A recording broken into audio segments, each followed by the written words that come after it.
Hello, all you awesome people out there, and welcome back to GeekViz Entertainment. And I am your host, as always, Hoover. And today we are continuing on with our Dragon Age month. If you haven't already, go check out the last two videos I have uploaded onto the channel. My first one was I asked, is this going to be Bioware's last chance? I kind of question what the future of Bioware is going to be if the Veilguard doesn't work out in the end. We shall see. And then the one after that, the most recent one, I began ranking the main quests for the Dragon Age trilogy. We got through Dragon Age 1, Awakening, and the first act of Dragon Age 2. In the next week, we will continue on with that one there. But this is going to be pretty shorter compared to the other videos we had there. In this one, I just kind of have my biggest questions going into Dragon Age Veilguard here today. What that is just a couple questions I have, whether that pertains to questions that are like actually within the lore and the world of the game, or of course things that exist here in our reality about things of like, you know, the future or with the everything that went into the game. So yeah, so this one I said my ranking video I wanted to be short too, and that one was pretty lengthy, but hopefully this one though is actually pretty shorter compared to the other ones. So yeah, so I got 8 questions here that are my biggest questions going into Dragon Age, the Veilguard. So let's kick them off here. My first question is, how much does the Inquisitor and the Inquisition play a role in this game?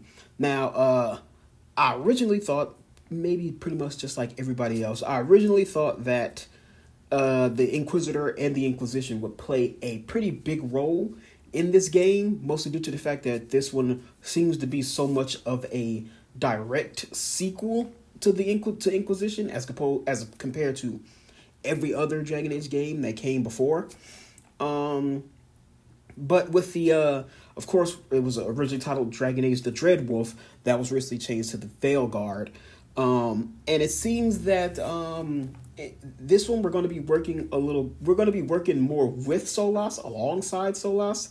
You know, maybe as much of the chagrin to Rook and Solas as that may be, but it seems like we're going to be working a lot closer to him than the Inquisition, which I originally thought at the beginning, and which I'm pretty sure a lot of us originally thought at the start of all of this. So it does make me wonder how much the Inquisition and the Inquisitor are going to play a role within this game. Of course, you know, Harding was going to be there. She's actually going to be a party member and a romance option. Varric is sticking around. For how long he's going to stick around is the biggest question. But yeah, so I'm wondering how much they're going to play a role in things now that it seems now that we have a more clear picture on what the actual stuff is going to be going on in this game. I wonder what role they, because it could be female too, what role they will play in this game here.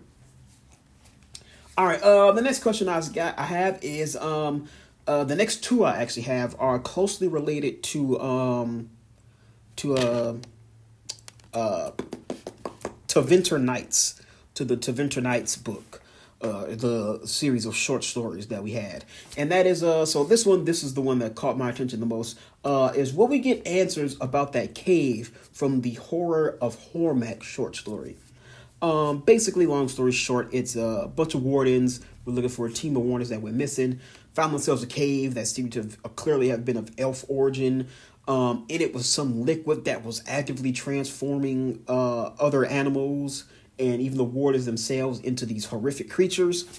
So I wonder if that's going to be followed up upon. It seems like it probably will, as if you connect that to Gilhanan, something just fell. I have no idea what it was.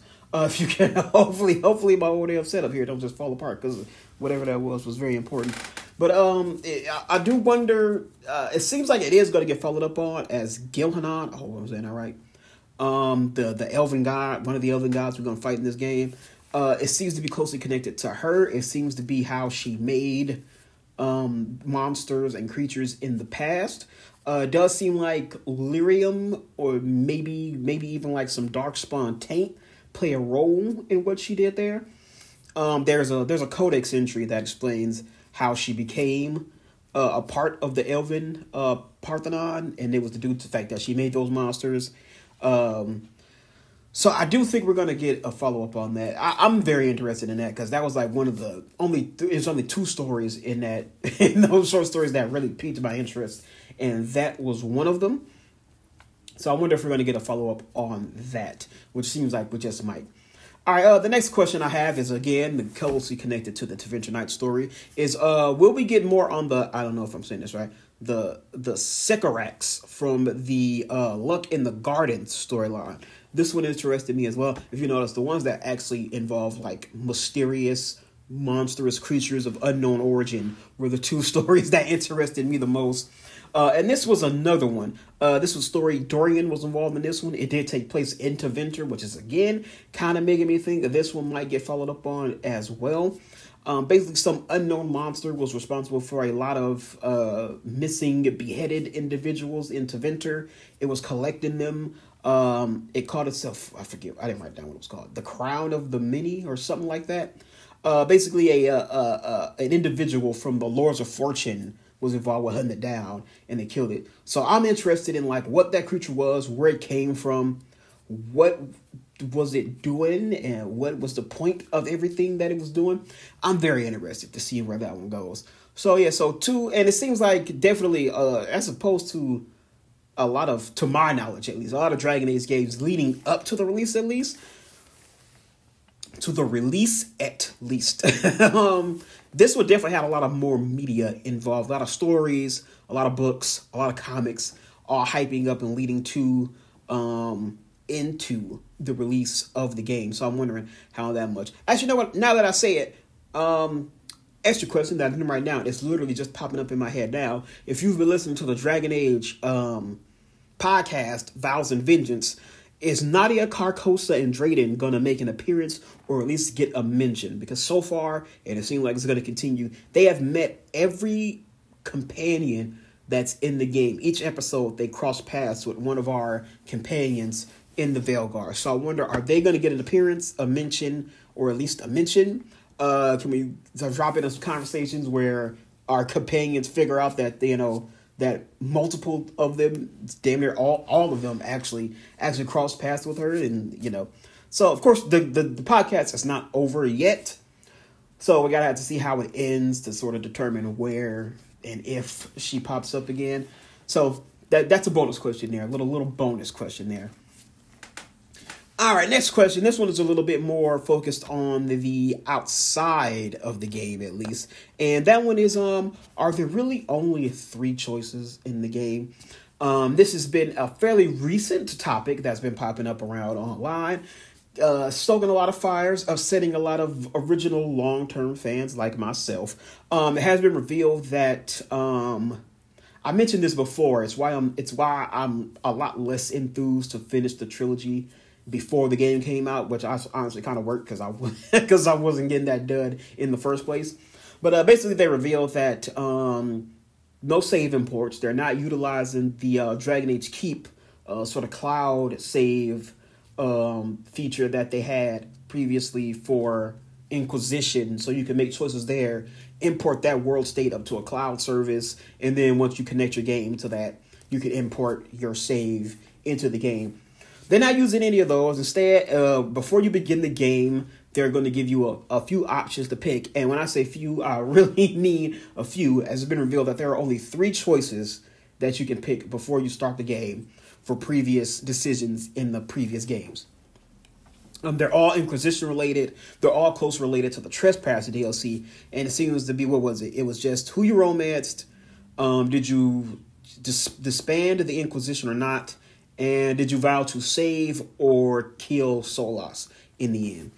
So those are the choices, and those are the things that those are the only choices we got for this game. So again, I'm very interested to see if there are only 3 choices, actually.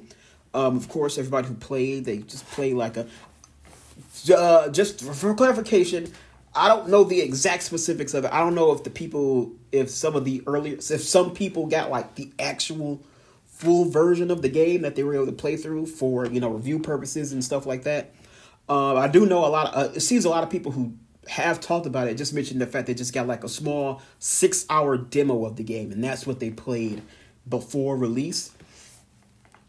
So again, the clarification, I don't know how much people have played. I don't know if it's a full release or just that 6-hour demo thing. But either way, it does. Maybe it's just the optimist in me trying to hold out hope. But I do wonder if those 3 choices are really the only choices we get within the game. Maybe they introduce more, but they only pop up when they're relevant to the story. Such as like when Morgan pops up, maybe you get that little choice decision pops up again, and you decide, oh, did you do the dark ritual? Did you not do the dark ritual? Does Karen have the old god baby soul or whatnot? So maybe they pop up like that again. Maybe I'm just being extremely optimistic. I don't know, maybe, but it does make me wonder that too.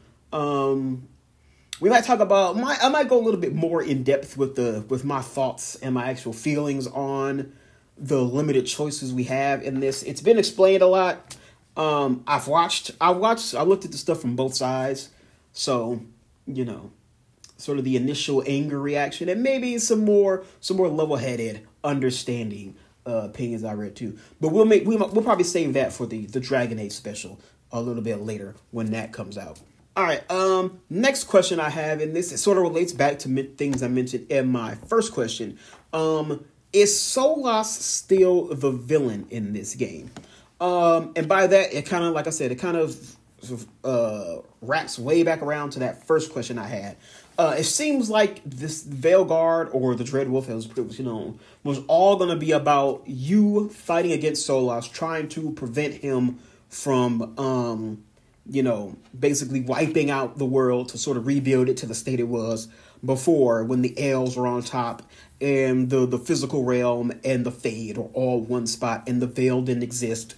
So it seemed like we were all going to gear up for that. But things seem to have shifted once they announced that they were changing the name from the Dreadwolf to the Veilguard. And they were very specific and mentioned the fact that the game isn't just about Solas. The game is more about your character and the new companions and your interactions with them. And especially when they mentioned the fact that our home base is going to be within the Fade, the lighthouse, they're calling it, is going to be in the Fade, and it's actually Solas's residence. It's where he's been staying all these years since the end of Inquisition. So it really makes me wonder, are we shifting tones where Solas now is not going to be painted and be the sole focus villain of this game? Clearly that's not the case. They just revealed that the 2 old elven gods are actually going to be the villains here. Elganon and Gilhanane. Again, I don't know if I'm pronouncing those right. They're going to be the main villains here. So it really makes me wonder how, kind of the same thing with the Inquisitor. How much of a role does Solas now play in this? And is it now more of a reluctant supporter now? Or is he still going to be like the antagonist in the end? So really interested to find out how that's going to play out now. All right, next question I have, some pretty deep lore question here. One that that's actually been on my mind for the longest time, probably since like Awakening dropped way back, or at least when I played Awakening. I don't think I played it when it first dropped.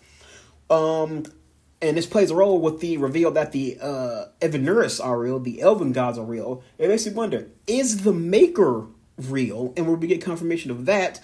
And another big question I have is it going to turn out that Andraste was literally just a powerful mage, more than likely a dreamer in Dragon Age? I won't explain too much. If you're here watching this video, you probably know everything about it. Basically, the Maker is Dragon Age's equivalent to God, and Andraste is Dragon Age's equivalent to Jesus. So there you go. But clearly, as we've been playing through these games so far, we've gotten a lot more context on previous history and previous stories to do with religion and everything. We know that the what it was originally believed to be the origin of the Darkspawn is true. A bunch of Tevinter Magisters tore down the Veil, entered the Fade, tried to cross into the Golden City where the Maker supposedly resides. And when they were cast out and made as Darkspawn. And those were our first Darkspawn. That's been confirmed with the thanks to the Architect from Awakening and Corypheus from 2 and Inquisition. So we know that's true. Corypheus does mention that when they got to supposedly the Golden City, it was already black and seemed to have already been tainted, and the throne of the Maker was already empty. So from what he's saying, the Maker already wasn't there before they even got there. So makes me wonder how much of that is true, and especially after Inquisition with the truth and the true history of the elven gods now being brought to light, and now we know that they weren't gods, that they were just very powerful elven mages who got a little too full of themselves. It makes me wonder, are we going to get any more clues on the origins and the true history of the Maker? And by extension of that, this has been my theory for the longest time. I don't believe Andraste was actually talked to by the Maker. I think she was this, which if you know about the history of the Chantry and magic, if it actually turns out to be revealed and it's true that Andraste was a mage, all of that is just gonna just blow the hell up again. Just like an Inquisition. But yeah, that's been my theory for a while. I think Andraste was just a very powerful mage and just didn't know it. Maybe even a dreamer. Now that we got some stuff from Solas, him being the Dreadwolf, and a little bit more explanation on what a dreamer is and how powerful a dreamer is. I think she might have been one of those too, and maybe the Maker she thought was a spirit. Maybe that's been the truth of the Maker. The Maker is just an extremely powerful spirit that resides in the Fade, and the two of them contacted one another, and that could be that. But like I said, I hope we get some truth on that, because it seems like a lot of the religious stuff has started to come to light over the course of the Dragon Age games. Like I mentioned, the Evanuris for the Elven faith. The Descent gave a little bit more context for the Dwarven religion, which is basically just them trusting in the stone and having that stone sense. Theirs is a little bit more, they have the paragons. They don't have gods. They have their little paragons, which are just dwarves of great stature and who achieve monumental things. But they always talk about how important the stone is, and having that stone sense and being able to feel things with the stone. And it seems like the Titan is the explanation of that. The fact that these underground caverns in the deep roads, and a lot of probably just the underground itself is actually this living, breathing thing of just this huge creature that just lives there, so large that it contains all the caves and stuff itself, and the fact that Lyrium is its blood, which makes Lyrium a living thing, and that's probably why they can sense it and whatnot. So we've gotten a lot of stuff with that. Also, the Tevinter faith, of course, being the like I explained, the history of the Darkspawn being proven true and things like that. Actually, speaking of that, another question I didn't write down, but this being one too. What are the old gods, and are they actually the forgotten ones that the Evanuris fought way back when? So a little bit more of a deep cut here. If you know, the Evanuris, the elven gods, rose to that status because of the role they played in a war that, lore-wise and context-wise, doesn't seem to have a lot of background and written history to it. But basically, the elves fought a war against something, somebody, some force, somebody. They fought a war there, and the generals who played a role in that war were the ones who were risen up to become the Evanuris. And those gods were known as the Forgotten Ones, I believe. And they were also locked away in the Fade. And that's another little deep cut lore thing. So it makes me wonder, are those the same as the Tevinter old gods? The old god spirits that when they find them, they possess a dragon and they become... No, I don't think they possess a dragon. They just possess a darkspawn and they become the archdemon. And that's what leads to the blights. Are those two one and the same? Because those are two that are also... don't have a lot of history behind them and don't have a lot of pure concrete things that we've experienced in the game. So that's another theory for me and another question. Are the old gods and the Forgotten Ones one and the same? I think they actually might be. And that's another thing we might actually learn in the Veilguard due to the fact that we're fighting these elven gods. All right, sort of touching on the thing I mentioned before, but are we going to get follow-up on the truth of Lyrium and the Titans? I mentioned them before, but they were just mentioned in the DLC of the Descent, so they only exist within that one little context. But of course, as Inquisition proved, sometimes that one little thing from a DLC can come back around and play a pretty big role in the next game, like Legacy did. For Dragon Age 2's DLC Legacy, playing a role for Inquisition because that's what introduced Corypheus. So I really wonder, God damn it, I hate this damn chair. It always lowers at like the worst time. So are we going to get some truth to that? We of course learned that Lyrium is like a living thing. It's the blood of Titans.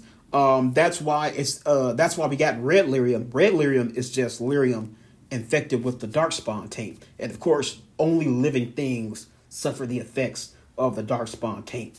So I wonder if we're going to get a lot more of that in the next game. A little bit more follow-ups to that. Also, a lot more follow-ups to, I forget her name, the dwarf we left down there after she got touched by the Titan or something. Not in that, no Diddy. No Diddy, not in that way.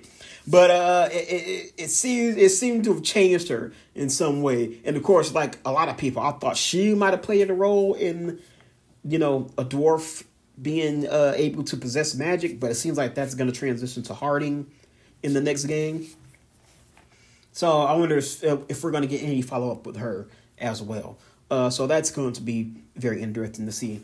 All right. And of course, my last question, the biggest one of all questions, the question every OG probably has at this point. Everybody who's been following this game series from Dragon Age Origins or has at least played Dragon Age Origins. Where the Warden at? That's something we want to know. Where is the Warden? Now, in Inquisition, they did get mentioned. You can get into contact with the Warden through Morrigan or Liliana, depending on who their romance option was, or at least just, them being friends. In Inquisition, it was explained that they were trying to find a cure for the calling, which is what every Grey Warden goes through once they've been, possessed long enough. They live long enough. They start to hear the call of the taint starts to affect them. So they go to the deep roads to die. So they explained that's where the Warden is. We never got a follow-up after that. The Warden has not appeared physically since Origins or Awakening, depending on the choice you made. Of course, this plays a role with the whole three choices thing I mentioned earlier. BioWare has been very concrete and careful to not canonize choices, that being making no choice made within the history of the game be like the defiant canon choice. They've been very careful to not do that, and they haven't wanted to do it, which is honestly as we've seen, it's kind of leading to more problems than they probably won't and probably thought of when they decided to do that. But if the Warden is alive and they're trying to solve the cure for the calling, I feel like we've kind of rolled ourselves into a little corner with that as well, because it's either they didn't find it, and at this point they've been a Warden for like 20 years. So they're more like starting to feel the effects of that. So I forget the exact timeline they say it happens when it affects you, but I do think it's around that time, like maybe like 20 to 30 years or so. Probably shorter than that, because I think they say a Warden only has like a 30-year lifespan after you undertake the joining, if I'm remembering any of that correctly. But yeah, so it's about that time where like they're probably starting to feel the effects of that pretty heavy. But like I said, they either didn't find it, so they're starting to feel the effects of it. So they might legitimately be dead by this point, or they solved it, which means they really don't have a reason to not pop around anymore, especially with something this large. Also, there is a whole mission where we go to Weissupt, the Grey Warden Fortress. I can't think of a reason why they wouldn't be there. Especially considering the fact that the next warden in line, which would be like Alistair or Loghain, could also be dead by this point because of the events of Dragon Age Inquisition. So it's a whole thing. And like I said, they haven't wanted to canonize it. So they haven't wanted to say like the warden is alive or the warden's dead. They haven't, it's a thing. Especially if you have that. If your warden is dead, you could have the Orlesian warden if you pick that one in Awakening, which I feel like not a lot of people actually did. So yeah, it's a weird thing, and eventually they eventually have to give an answer to that, because they have a protagonist issue. By the time we start Veilguard, there are going to be 3 protagonists out in the Dragon Age world that we played as. That, of course, us as players really want to find out what happened to them and what they're doing. Now, granted, Hawk might be dead. Well, same thing for the Warden. The Warden might be dead. But they don't want to canonize a choice, so they don't want to come outright and be like, oh yeah, they're dead. That's the choice you picked, so they're dead. So they kind of have something going. Like I said, the Inquisitor is, of course, going to play a big role in this. You can make them in the character creator, of course. But what does this leave? Hawk? Are we going to get any follow-up with them? If they're alive, of course. Same thing with the Warden. They have a protagonist issues that, like, eventually they gotta figure out something with this. I don't know about the whole just leaving them walking into the sunset and just their story is just over. Especially if they're, like, alive and these massive world-shaking events keep happening and they're supposed to just sit out of them this time. That doesn't really fit their character. But yeah, like I said, this is going to be a shorter episode than the ones before, because that is all I have for you today. Those are my biggest questions going into Dragon Age the Veilguard. What are yours? Do you also wonder where the heck your warden is? What do you think of my theories about the old gods and the forgotten gods being one and the same? And I already forgot what to say. Oh, and Andraste possibly being a mage and a dreamer. What are your thoughts on my theories? Do you have theories of your own? Let me know down in the comments. Let your boy know how he's doing. This stuff is still pretty new here. I'm still just starting out here. But anywho, that is it for this episode. Those are my biggest questions. Like I mentioned before, go check out the other videos I have that are all about Dragon Age. Is this BioWare's Last Chance? Ranking of the main quest lines, part 1. Check out the other stuff I got on the channel. I got some news drops we talk about where I just give you info on the news stories from film, TV, and video games. I got some video game walkthroughs on the channel as well. We're playing Cyberpunk 2077, finishing that up. We're starting Phantom Liberty, but we are towards the end of the main quest line. So once we finish Phantom Liberty, we're jumping right to the endings. Also have Dragon Age Origins, which as I mentioned, we are trying to beat that before Veilguard comes out. I don't know how successful we are going to be, but we are going to finish it. And then we'll pick up Awakening and the Witch Hunt along with 2 in Inquisition. Sometime later down the line, as I mentioned before, Veilguard is showing that you don't really need to refresh your memory on too much stuff from the previous games, because apparently not a lot of it is really going to matter here. So, that's all from me here today. Thank you all so much for watching. I very much do appreciate it. Until next time, everybody, always remember to stay watching, to stay playing, to stay awesome, and most importantly, stay safe out there. It's getting wild out there. Hurricane is just finishing up. We're about to enter winter, and of course, people is just people. All right, everybody, until next time, I will see you all later. Goodbye.